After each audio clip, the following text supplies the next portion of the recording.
Hello everyone. In this video, you will learn how to order on Temu step by step. First, open the Temu app on your phone or go to the Temu website in your browser. If you do not have an account yet, sign up with your email, phone number, or a social account. If you already have an account, log in. Now, use the search bar at the top to type the product you want, or scroll through the categories to browse. When you find an item you like, tap on it to see the details. You can check the description, reviews, shipping time, and available options such as color or size. If you want to buy it, tap Add to Cart.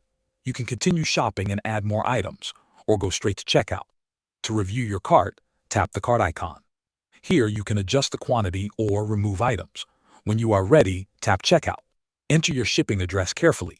Double-check the street, city, postal code, and phone number so your order arrives correctly.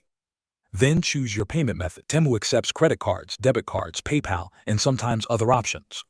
After placing the order, you will see a confirmation page. That is how you order on Temu. Thanks for watching.